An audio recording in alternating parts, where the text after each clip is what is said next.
subhanaka la ilma lana illa ma 'allamtana innaka antal alimul hakim. Rabbi shrah li sadri wa yassir li amri wahlul 'uqdatam min lisani yafqahu qawli. Mari kita awali dengan Allah amsayna wa bika nahya wa bika namut wa ilaika nusyur. Allahumma anta rabbi la wa ana 'abduka wa'dika ulaka bi innahu la yaghfiru dzunuba illa anta. Allahumma inna nas'aluka ilman nafi'an wa rizqan tayyiban wa amalan mutaqabbala. Allahumma inna nas'aluka al-huda wat-tuqa wal-afafa wal-ghina. Allahumma inna na'udzubika min ilmin la yanfa' wa min qalbin la yakhsha wa min nafsin la tasba' wa min du'ain la yustajabu lah. Raditu billahi rabba wa bil islami dina wa bi muhammadin nabiyya wa rasula. Rabbi zidna ilma warzuqna fahma, amin ya rabbal alamin. Alhamdulillah, segala puji hanyalah kepunyaan Allah. Semoga Allah tetap karuniai kita iman yang istiqamah sampai nanti kita wafat husnul khatimah. Salawat juga bertangkaikan salam teruntuk baginda Rasulullah Muhammad sallallahu alaihi wasallam. Allahumma salli wa sallim wa zid wa an'im wa karrim wa barik alaihi. Rasulullah yang telah pernah bersabda, wa man salaka tariqan yaltamisu fihi ilman sahalallahu lahu bihi tariqan ilal jannah. Sesiapa yang dia melangkahkan kakinya untuk menuntut ilmu, Allah mudahkan jalannya menuju syurganya Allah. Rasulullah juga yang telah pernah bersabda, kata Nabi sallallahu alaihi wasallam, wa majtama'a qaumun fi baitin min buyutillahi ta'ala yasluna kitaballah wa yatadarasunahu fima bainahum illa nazalat alaihimus sakinah ghasiyatuhumur rahmah hafathumul malaika wa dzakarahumullahu fi man indah. Sesiapa yang dia berkumpul di salah satu di antara rumah-rumah Allah, mereka saling belajar satu sama lain tentang itu semua, kecuali Allah turunkan kepada mereka yang duduk di majelis ilmu sakinah, ketenangan yang tidak ada bandingannya. Wa ghasiyatuhumur rahmah, dan Allah akan naungi mereka dengan kasih sayang dari Allah. Hafathumul malaikah, malaikat pun turun menaungi mereka, bentuk keridhaan. Dalam riwayat Muslim, ridwan li talabil ilm, karena saking ridhonya kepada para penuntut ilmu. Wa dzakarahumullahu fi man indah, dan Allah dengan bangga menyebutkan kita di hadapan makhluk-makhluknya tersebab kita hadir di majelis ilmu. Juga Nabi yang pernah bersabda dalam riwayat Ibnu Hibban dan riwayat-riwayat yang lainnya, man ghada ilal masjid la yuridu illa ayata'allamal khair aw yu'allimuh kana lahu ka ajri haji man hajjatuh. Kata baginda sallallahu alaihi wasallam, sesiapa yang dia menuju masjid, la yurid, dia enggak ingin sedikit pun tentang kepentingan dunia, dia enggak mau, kecuali dua. Satu, ya ta'allamul khair au yu'allimu, dia ngajarin kebaikan atau dia belajar kebaikan, atau dia belajar kebaikan atau dia mengajarkan kebaikan. Kecuali orang yang datang ke masjid untuk cari ilmu atau untuk mengajarkan ilmu, Allah beri hadiah untuknya pahala senilai pahala haji taman hajjatuh, sempurna. Belum lagi riwayat Imam Tirmidzi dengan sanad yang hasan. Yaqulu Nabi sallallahu alaihi wasallam, kata Nabi sallallahu alaihi wasallam, man shalla ghada fi jama'atin aw man shalla subhi fi jama'atin thumma qa'ada yadhkurullaha azza wa jalla hatta tatlu asy-syams thumma shalla rak'atain kana lahu ka ajri hajjatin wa umratin tammah. Barang siapa yang subuh berjamaah di masjid, lalu duduk mereka, setelah duduknya mereka berzikir kepada Allah, kata para ulama tiga, bisa zikir lisan, bisa baca Quran, bisa majlis zikir atau majlis ilmu. Hatta tatlu asyam, sampai matahari naik terbit. Summa, sesudahnya sholat rak'atain, dia sholat 2 rakaat, kecuali untuknya ada hadiah dari Allah, pahala senilai pahala haji dan umrah, tammah, sempurna. Allahu akbar walillahil hamd. Juga di hadis kata Nabi sallallahu alaihi wasallam, man kharaja li talabil ilm fahuwa fi sabilillahi hatta yarji'.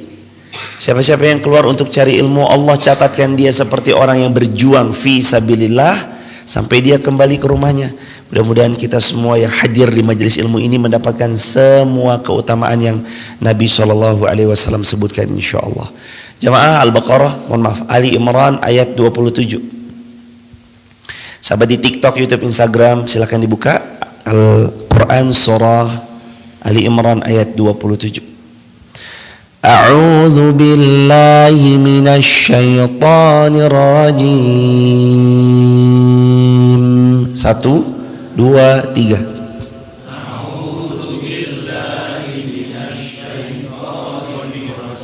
Bismillahirrahmanirrahim.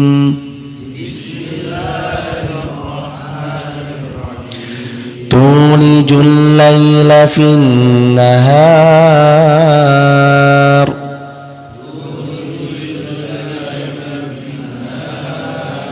wa tulijun nahara fil lail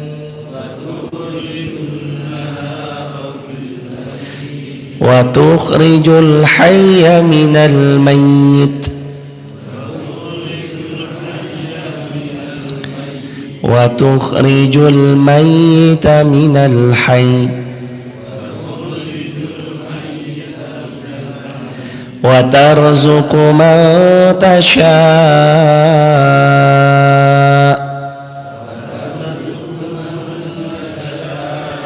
bighairi hisab.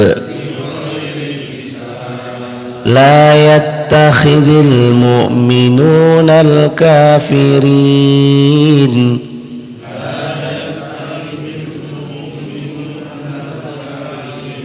awliya'a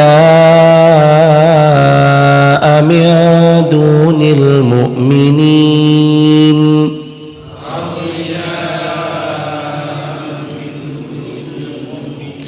wa man yaf'al dhalika falaysa minallah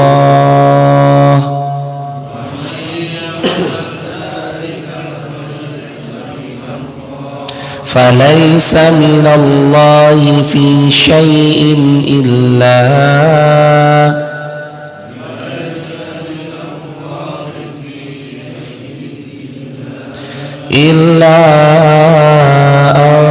tattaqu minhum tuqah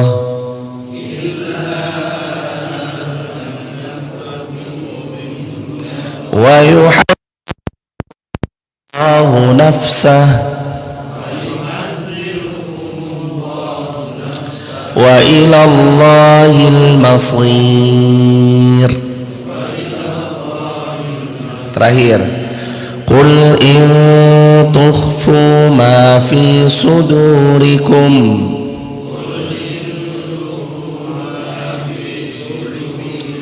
aw tubduhu ya'lamhu Allah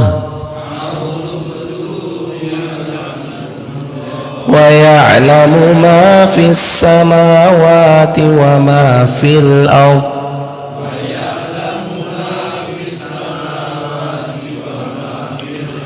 wallahu ala kulli syai'in qadir.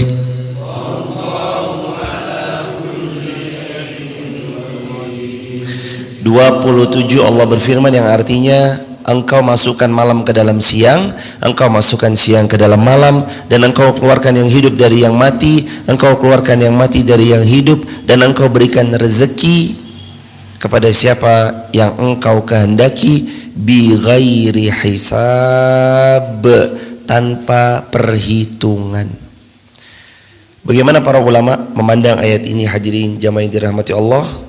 Makna firman Allah, tulijul laila fin nahar wa tulijun nahara fil lail, maksudnya kata Imam Al-Hafiz Ibnu Katsir, yakni engkau mengambil dari waktu yang panjang lalu engkau menambahkan pada waktu yang pendek sehingga kedua waktu itu siang dan malam menjadi seimbang. Lalu kemudian Allah mengambil dari satu waktu untuk memasukkan kepada yang lain sehingga keduanya siang dan malam berbeda panjang dan pendeknya, dan kemudian berimbang lagi panjang dan pendeknya. Demikian seterusnya genap 1 tahun melewati musim semi yang Allah karuniakan, musim panas yang Allah berikan, musim gugur, musim dingin, dan itu karunia Allah.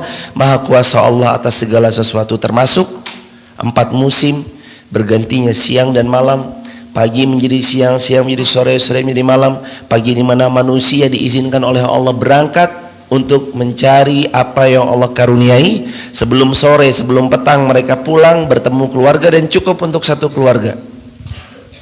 Makanya ada kalimat, kalau kalian haqqa tawakkuli, benar-benar bertawakal sebagaimana burung bertawakal, pergi pagi burung mencari rezeki untuk istri dan anak-anaknya, pulang dia sebelum petang, Allah cukupkan untuknya, pada dirinya, istrinya, anak-anaknya dan keluarganya. Gak ada malam-malam. Masya Allah, tabarakallah. Kita melihat burung terbang, kecuali biasanya mereka terbang di waktu pagi, siang, sore. Sebelum sore mereka udah pulang. Haqqa tawakkuli, dan mereka bertawakal dengan sebagaimana sebenar-benarnya tawakal. Artinya sebenar-benarnya tawakal pernah kita bahas waktu itu pada satu kesempatan. Maksud sebenar-benar tawakal adalah ikhtiar yang terbaik, baru pasrah pada Allah. Ikhtiarkan dulu yang terbaik, kemudian pasrah kepada Allah. Jadi nggak disebut tawakal, kata Nabi SAW, nggak disebut tawakal orang yang belum berikhtiar yang terbaik. Sebagaimana dalam riwayat yang Nabi SAW mendapati seorang sahabat tidak mau mengikat untanya, terus sahabat bilang, ikat untamu, tawakal Allah. Enggak, biarin, saya udah tawakal sama Allah. Ditinggal sholat, lepas sholat untanya hilang. Sahabat geger, lalu Nabi perintahkan, wahai sahabat, bantu sahabatmu untuk mencari untanya yang hilang. Dicari, ketemu, dibawa untanya di hadapan Nabi SAW. Lalu Nabi mengatakan, bukan seperti itu tawakal. Ikat dulu untamu, baru bertawakal Allah, bertawakal kepada Allah. Jadi konsep sebenar-benar tawakal itu ikhtiarkan yang terbaik, pasrahkan kepada Allah dengan sebenar-benarnya pasrah. Jadi nggak main dikit-dikit pasrah. Jadi nggak main dikit-dikit pasrah, tapi betul-betul haqqa tawakkuli. Hadirin jamaah dirahmati Allah, itu kata Imam Ibnu Katsir. Juga ada pendapat yang lain, maksudnya adalah wa tukhrijul hayya minal mayyit, tukhrijul mayyita minal hayy. Maksudnya adalah Allah mengeluarkan tanaman dari bentuk biji-bijian, yang mana bijian itu ditanam di tanah, lalu Allah dengan seizinnya menumbuh suburkan tanaman itu dari akar, lalu kemudian tumbuh tunas, semakin tinggi, ada batangnya kokoh, daunnya rimbun, berbunga, lalu berbuah, buahnya dinikmati, ada bijinya, bijinya ditanam kembali dan dia tumbuh. Seperti itu namanya tukhrijul mayyita minal hayy. Lalu juga ada sebagian yang mengatakan, di mana juga Al-Imam Ibnu Katsir mengatakan di paragraf yang kedua halaman 144, yakni orang-orang beriman mereka mengimani ayat ini, diantaranya Allah mengeluarkan dari yang mati bentuknya telur, lalu terus kemudian telur itu dierami selama 21 hari atau sekian hari. Setelah beberapa lama dia menetas, ada kehidupan yang dipecahkan dari dalam, lahirlah anak ayam. Tukhrijul hayya minal mayyit wa tukhrijul mayyita minal hayy. Hadirin dulu, ada kisah seseorang sering mempertentangkan maha adilnya Allah jemaah. Al-kisah orang ini tuh sering mempertentangkan mana Allah maha adil, mana Allah maha adil. Termasuk kisah ketika beliau berteduh di bawah pohon yang rindang. Jadi beliau berteduh di bawah pohon yang rindang, rindang luar biasa pohonnya. Ketika neduh beberapa menit selang dia berteduh, dia nengok ke atas. Ini pohon segede gini, pohonnya rindang luar biasa, tapi kenapa buahnya kecil-kecil? Allah nggak adil. Harusnya kalau pohonnya rindang sebesar ini, buahnya juga besar-besar, kata orang itu. Masuk suara. Harusnya kalau pohon sebesar ini, serindang ini, buahnya juga besar-besar. Allah nggak adil. Dia bilang gitu, karena melihat pohonnya besar, buahnya kecil. Lalu dia pun tertidur di bawah pohon yang rindang tersebut jemaah. Ketika dia tertidur, tiba-tiba buah pohon itu jatuh tepat mengenai keningnya jemaah. Buah yang kecil jatuh mengenai keningnya. Tak. Dia terbangun. Apa tadi? Oh, buahnya. Ternyata jemaah yang dirahmati Allah, buahnya jatuh tepat mengenai keningnya. Lalu dia berpikir, maha besar Allah yang maha adil, yang telah menciptakan pohon yang besar ini, buahnya kecil. Saya nggak kebayang kalau buahnya sebesar-besar buah durian jatuh tepat menimpa kening saya, apa jadinya saya? Mati di tempat jemaah. Kalau sebesar-besar buah kelapa, mati di tempat. Apalagi tingginya luar biasa, tahu-tahu buah itu jatuh tepat mengenai kening kita. Ya kalau nggak mati di tempat minimal PKU. Inilah jamaah yang dirahmati Allah, maha adilnya Allah. Akhirnya dia terus kemudian meralat statementnya yang mengatakan, mana Allah maha adil? Dia mengatakan, sungguh engkau seadil-adilnya ya Allah. Karena ya hadirin jamaah yang dirahmati Allah, kadang kita sering bicara, kenapa saya begini? Ketahuilah jamaah, itu boleh jadi saking adilnya Allah, yang mana Allah paling tahu yang terbaik untuk hambanya. Dan kalau kita mentadaburi, luar biasa Allah tuh maha baik sama kita. Dari skenario hidup yang pernah kita lewati, pernah kita lalui, yang dulu mungkin ada sebagian jamaah pernah dikucilkan, dihinakan, ditepikan, tak didengar suaranya, atau mungkin ada jamaah yang dibuang dari keluarganya, ada jamaah nggak dicintai sama kakaknya, nggak dicintai sama adiknya. Lalu terus kemudian ada jamaah yang tidak diterima ke salah satu universitas idamannya. Ada jamaah mungkin gagal menikahnya. Ada jamaah mungkin udah sebar undangan tapi terus kemudian gagal dalam membangun rumah tangganya. Sudah menikah kemudian bercerai, sudah menikah lagi hamil ditinggal pasangannya, nggak bertanggung jawab, atau beragam macam. Ketahuilah jamaah, cepat atau lambat kita akan tahu sebaik-baik penulis skenario adalah Allah, dan nggak perlu khawatir, takdir kita telah ditulis oleh Allah, zat yang maha baik, yang maha bijaksana atas semua yang telah ditakdirkannya. Makanya ada kalimat, wa asa an takrahu syai'an wa huwa khairul lakum wa asa an tuhibbu syai'an wa huwa syarrul lakum. Wa asa an takrahu syai'an wa asa an takrahu syai'an wa huwa khairul lakum wa asa an tuhibbu syai'an wa huwa syarrul lakum wallahu ya'lamu wa antum la ta'lamun. Kalian benci atas sesuatu yang terjadi, tapi boleh jadi itu yang terbaik menurut Allah. Kalian mencintai yang terjadi, belum tentu itu baik untuk kalian menurut Allah. Tapi Allah yang paling tahu, dan kalian gak tahu apapun tentang takdir yang telah Allah tuliskan atas kalian. Tugas kalian tinggal menjalani takdir sebaik yang bisa kalian jalani. Allahu Akbar walillahilham. Kembali dalam bahasan, tulijul layla fin nahar wa tulijul nahara fil lail wa tukhrijul hayya minal mayyit wa tukhrijul mayyita minal hayy. Dari yang hidup Allah keluarkan yang mati. Seperti ayam bertelur, mati telur. Tapi setelah dari telur Allah ciptakan lagi kehidupan. Makanya kalau orang menyebut dirinya mencipta, itu mencipta itu bukan yang seperti hari ini kita mengatakan saya ciptakan ini. Kalimatnya lebih tepatnya mungkin bukan mencipta, tapi kalimat yang lebih tepatnya mungkin adalah saya merakit. Karena semua alat atau semua bahan sudah Allah provide, Allah sediakan, kita tinggal make. Yang namanya menciptakan itu dari biji ditanam, tumbuh akar, tunas, batang, daun, rimbun, berbunga, berbuah, buahnya dimakan, dinikmati, menyehatkan, vitamin, ditanam lagi bijinya, terus begitu. Berakar, tunas, batang, bunga, buah. Terus begitu, buahnya dinikmati, sehat, vitamin, biji ditanam lagi, terus begitu. Itu namanya menciptakan. Dari sperma diterima sel rahim menjadi 40 hari pertama, 40 hari kedua, 40 hari ketiga, fayanfukhu fihi ruh, kata Nabi, ditiupkan ruh setelah 120 hari, bikat bin rizkihi wa amalihi wa saqiyun aw sa'idun wa ajalih. Dicatatkan rezekinya gimana, amalannya gimana, ajalnya kapan, hidupnya sengsara atau hidupnya bahagia, riwayat Bukhari Muslim. Lalu mereka terus kemudian telah Allah titipkan kepadanya tulang belulang, terus ada segala macam daging, segumpal daging, terus sampai usia 9 bulan 10 hari mereka lahir. Itu yang namanya menciptakan. Itu namanya menciptakan jemaah. Oh, saya yang menciptakan anak saya, pantas kan anak saya ganteng-ganteng. Gak ada urusan kita menciptakan anak kita jemaah. Apa urusan kita menciptakan anak kita? Nggak ada.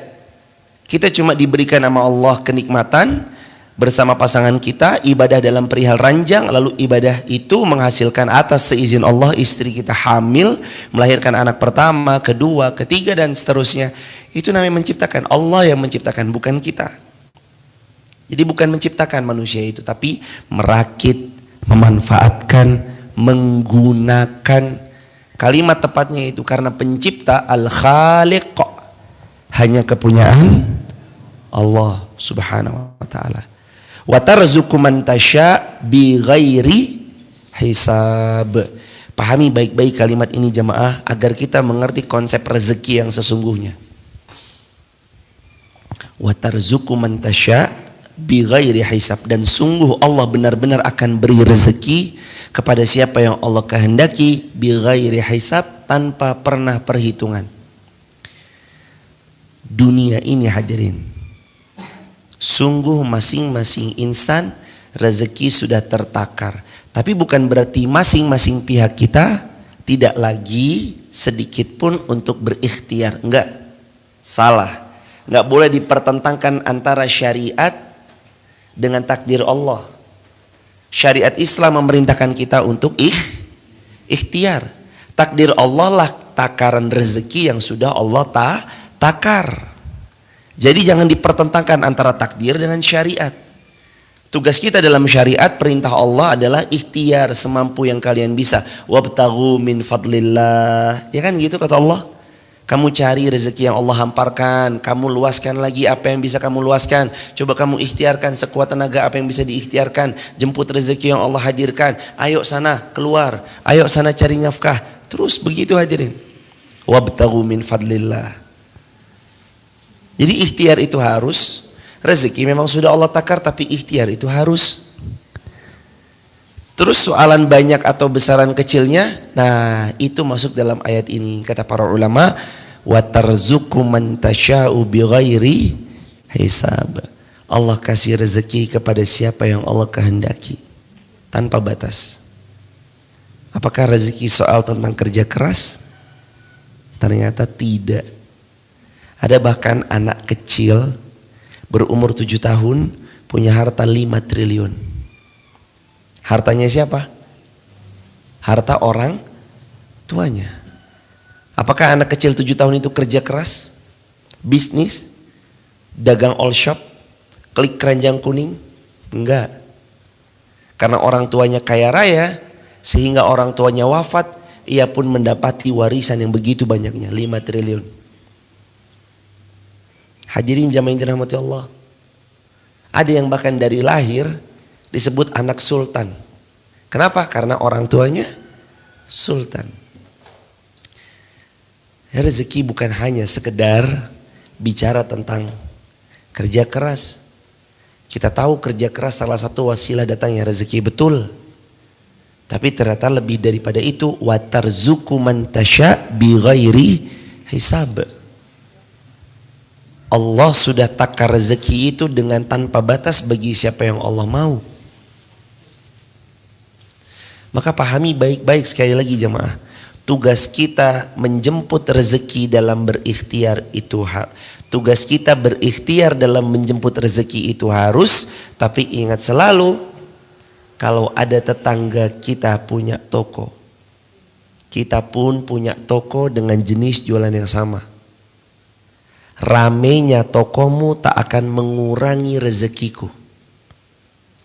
Ramenya tokoku pun tidak akan pernah mengurangi rezekimu. Tugas kita menjalani takdir terbaik yang sedang dijalani dengan ikhtiar terbaik yang bisa kita upayakan.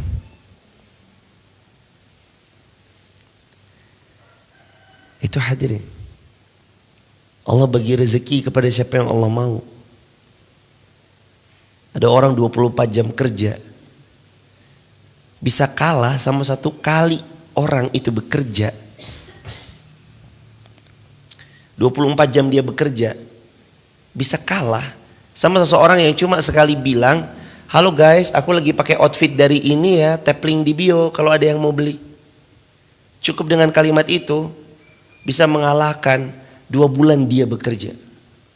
Ada yang bahkan seseorang cukup 1 kali bekerja bisa mengcover kehidupan, kebutuhan kehidupannya 2 tahun lamanya jemaah. Sekali bekerja mengcover kebutuhan hidupnya 2 tahun. Allahu Akbar. Maka soalan rezeki ini bukan tentang banting membanting tulang.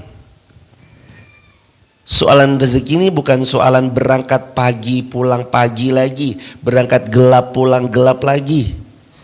Soalan rezeki ini bukan soalan menjadikan kepala jadi kaki, kaki jadi kepala. Rezeki ini tentang takwa kepada Allah Azza wa Jalla, mentaati semua perintah Allah dengan baik.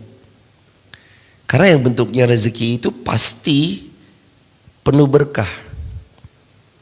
Kalau hanya dapat banyak tapi nggak menenteramkan, nggak penuh berkah, hanya dapat sekedar banyak tapi menggelisahkan, hanya dapat sekedar banyak doang tapi nggak datang ridho Allah di dalamnya, justru malah menambah huru hara, keluarga jadi pecah, anak-anak jadi tidak taat, anak-anak tiba-tiba ditelepon polisi ternyata dipenjarakan sebab kasus narkoba, wala'iyadzubillah summa wala'iyadzubillahi min dzalik. Itu bukan rezeki tapi itu dunia. Berapa kali dalam Al-Quran Allah membedakan, mereka hanya mendapatkan dunia dan mereka gak dapat rezeki di akhirat sedikit pun. Beda. Rezeki sama dunia beda jemaah. Rezeki itu cenderung yang datang dari Allah, penuh ridhonya Allah, penuh keberkahannya Allah, penuh rahmat dari Allah. Siapa yang mendapatkannya jiwanya akan tenang, hidupnya akan tentram. Siapa yang mendapatkannya akan terus diberkahi Allah dalam naungan-naungan terbaiknya. Tapi kalau dunia sifatnya rendah, penuh dengan kehinaan. Maka coba tanyai diri kita, yang selama ini kita dapat itu dunia atau rezeki? Cirinya? Kalau siapa yang dia dapatkan rezeki, maka ketenangan yang hadir paling awal, sebelum banyaknya bilangan nominal. Tapi kalau yang dia dapat hanya dunia, tenangnya tidak pernah dia dapat. Berapapun banyaknya tak pernah membuat puas, dan kacaunya lagi membuat dia makin jauh dari Allah. Kalau dia dapatkan itu dalam harta yang digenggamnya, bukan rezeki tapi dunia. Coba lihat, makin banyak uangnya makin taat atau enggak? Makin banyak uangnya apakah makin dekat sama Allah atau enggak? Makin banyak uangnya apakah makin banyak derma dan sedekahnya atau enggak? Makin banyak uangnya makin berkeinginan membuka puasakan orang lain sebanyak-banyaknya atau enggak? Makin banyak uangnya makin berkeinginan pergi haji atau enggak? Makin banyak uangnya punya keinginan pergi umroh atau enggak? Hadirin, haji umroh bukan cuma sekedar bilangan nominal. Karena berapapun harga yang Anda bayarkan untuk pergi haji ataupun umrah, tidak akan pernah sebanding dengan ampunan yang Allah berikan kepada Anda saat Anda berhaji ataupun berumrah. Sebanyak apapun uang Anda yang Anda bayar. Haji furoda 450 sampai 500 juta sekalipun gak akan pernah sebanding dengan ampunan yang Allah beri kepada Anda. Dengan taubat-taubat Anda diterima, dengan doa-doa yang dipanjatkan Allah perkenankan, dan dengan surga yang Nabi sabdakan, al-hajjul mabrur laisa lahul jaza illal jannah. Siapa yang hajinya mabrur tidak ada balasan kecuali surganya Allah. Sekalipun 1 miliar yang kalian keluarkan gak akan pernah sebanding.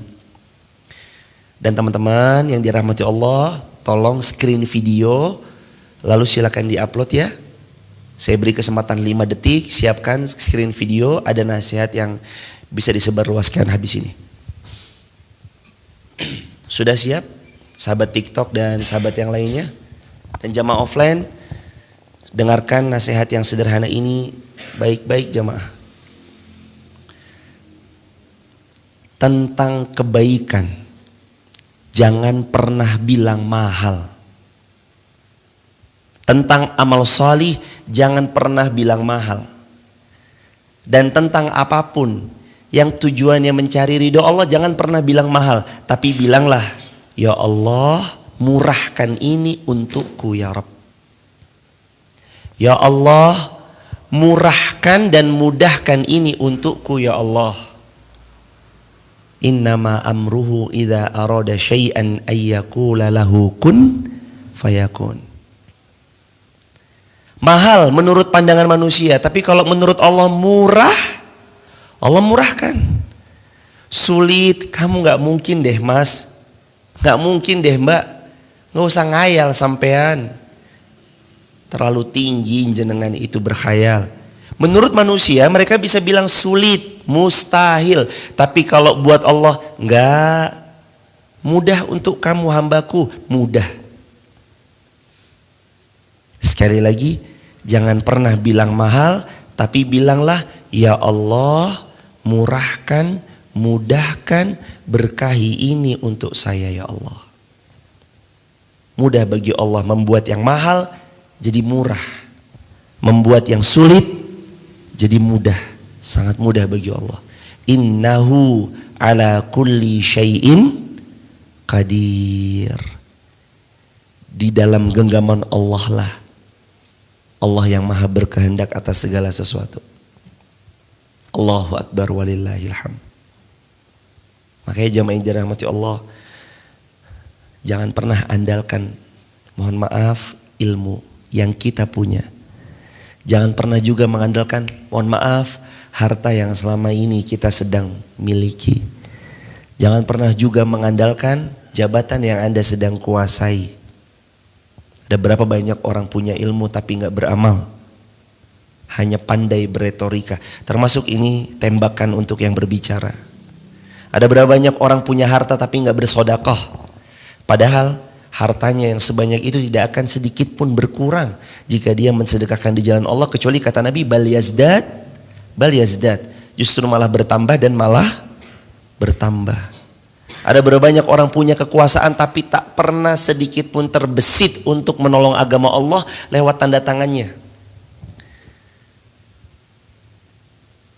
Bagaimana seorang pemimpin masuk surganya Allah?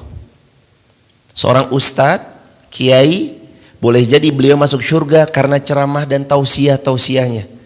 Seorang guru masuk surga lewat jalur ilmu yang dibagikannya.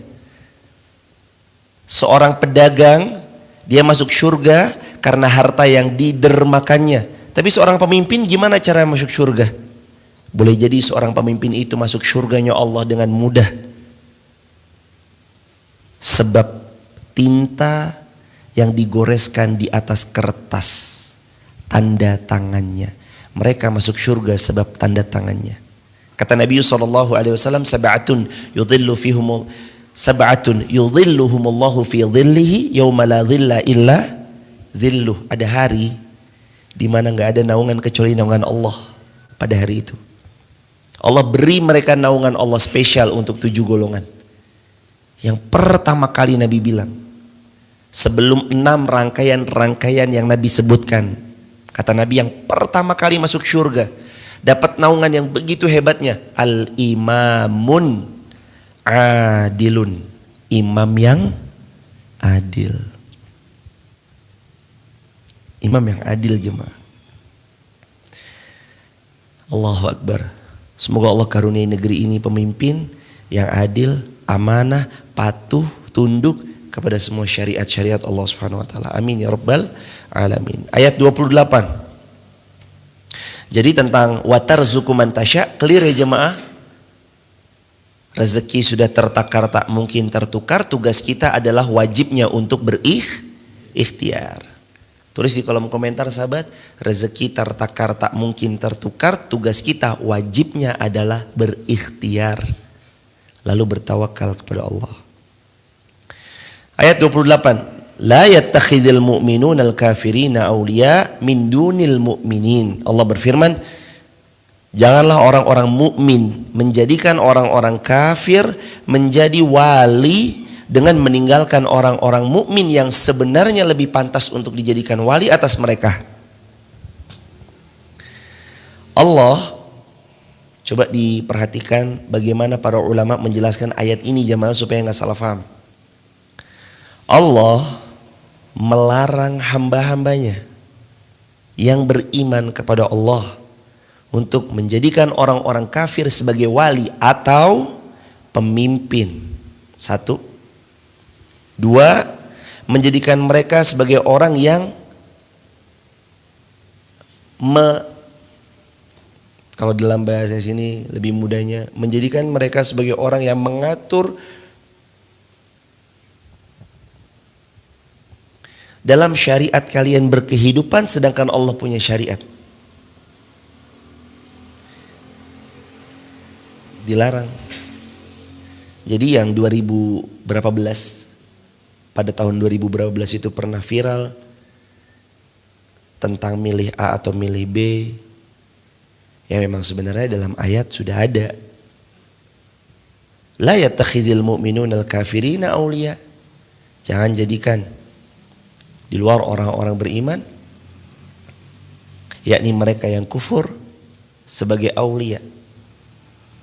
Pemimpin-pemimpin kalian, sebagaimana halaman 145 di paragraf yang pertama berkata Imam Ibnu Katsir, makna wali di situ sebagai pemimpin atau orang yang mengatur hukum syariat dalam kalian berkehidupan. Lalu terus beliau menambahkan, berlebihan mencintai mereka sehingga membuat kalian mengabaikan orang-orang beriman.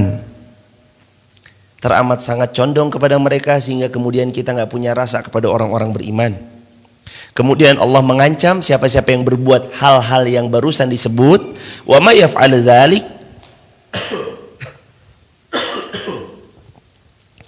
wa may yaf'al dzalik, kalau kalian melakukan itu di sini maksudnya melakukan apa? Yattakhidil kafirina auliya, menjadikan orang-orang kufur sebagai aulia. Kalau kamu lakukan itu, falaisa minallahi fi syai', maka lepaslah pertolongan Allah dari hidupnya. Maka lepaslah pertolongan Allah dari dirinya. Artinya siapa yang melanggar ketetapan itu, maka Allah benar-benar melepaskan diri dari hamba tersebut, dan hamba tersebut potensi tidak diakui sebagai hambanya Allah Subhanahu wa taala. Paragraf kedua halaman 145, tafsir Ibnu Katsir, Al-Hafiz Ibnu Katsir rahimahullah. Makanya jemaah, ada 10 pembatal keislaman yang jemaah bisa kaji, buka YouTube. Ada video kami durasinya 1 jam lebih, 4 bulan 5 bulan yang lalu. Irfan Rizky Haas, 10 pembatal keislaman. Nanti keluar videonya, jemaah bisa kaji kembali di kajian itu. Pernah kami sampaikan, di antara pembatal-pembatal keislaman ternyata ini ayatnya. Kalau kamu melakukan yang tadi disebutkan, menjadikan orang-orang kufur sebagai aulia, falaisa minallah fi syai', maka Allah berlepas daripadamu. Allah enggak mau ngurusin hidup kita, Allah enggak mau memandang kita, Allah enggak mau mensucikan kita. Dan satu lagi apa? Walahum adzabun alim, bagi mereka azab yang sangat pedih. Tugas kita dengan Al-Quran cukup sami'na wa ata'na, itu aja kan jemaah.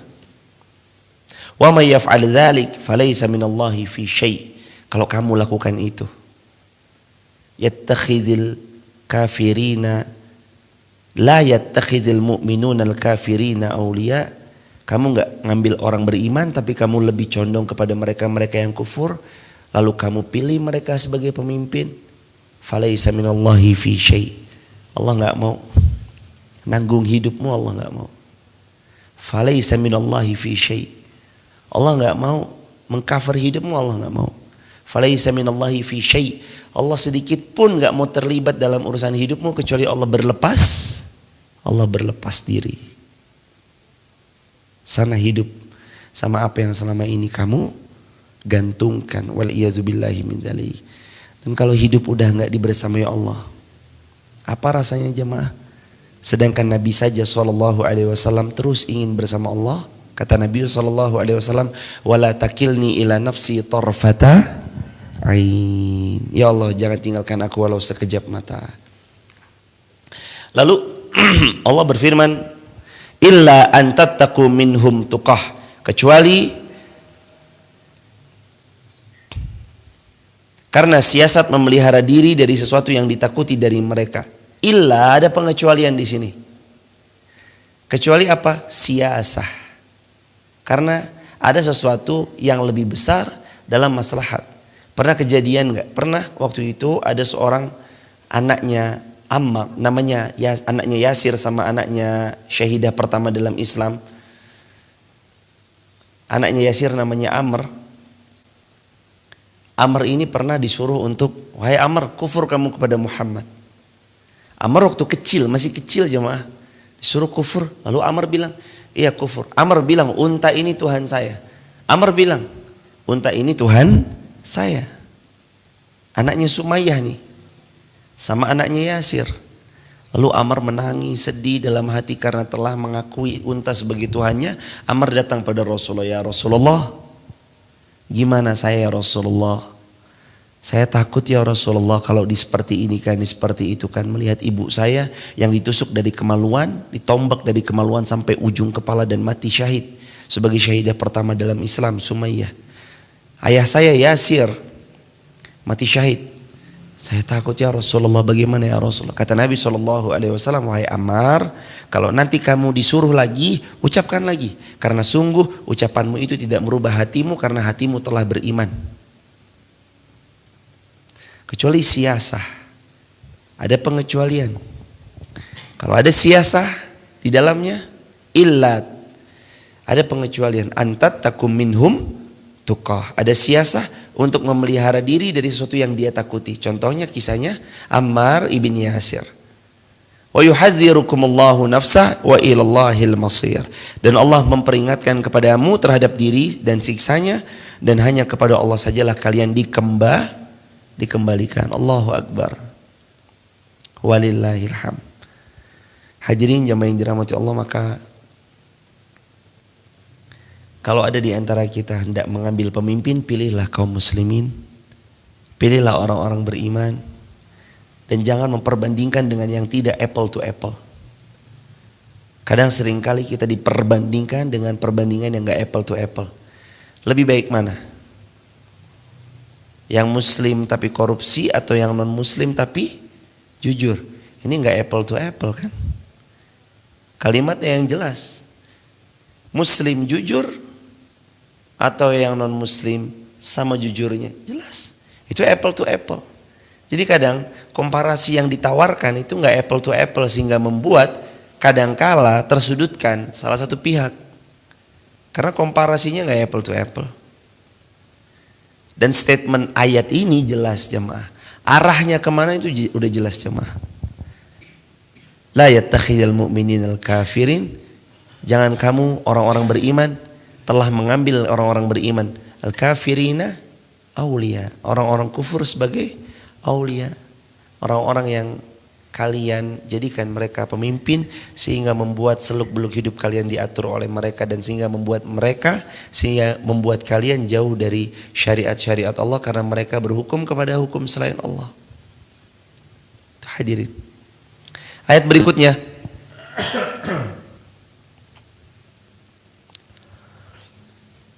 oh ini ayat nanti akan panjang karena korelasi ayat-ayatnya panjang juga.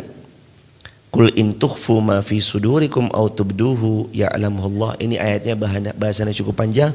Kita cukupkan sampai di sini jamaah kajian kita. Bila mana ada yang mau bergabung di grup WhatsApp kajian saya, silakan tap link di bio. Sebut nama, asal kota, asal negara.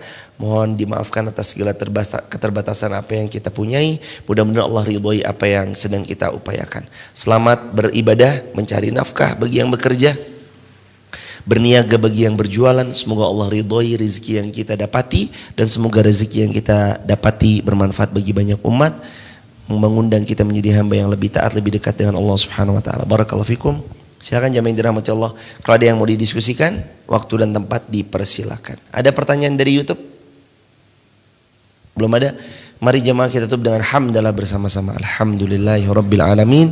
Subhanakallahumma bihamdika asyhadu an la ilaha illa anta astaghfiruka wa atubu ilaik. Jazakumullah khairan. Sahabat sudah meluangkan paket datanya, waktunya.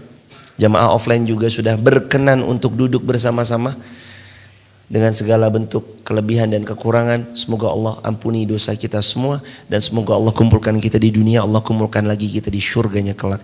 Amin ya rabbal alamin. Di bulan Ramadan ini jemaah terbuka lebar. Biar barang siapa jemaah yang mau membuka puasakan di Masjid Muhammad Al-Fatih atau di Masjid Fatimah Garung, jemaah juga bisa sampaikan saja nanti tap link di bio.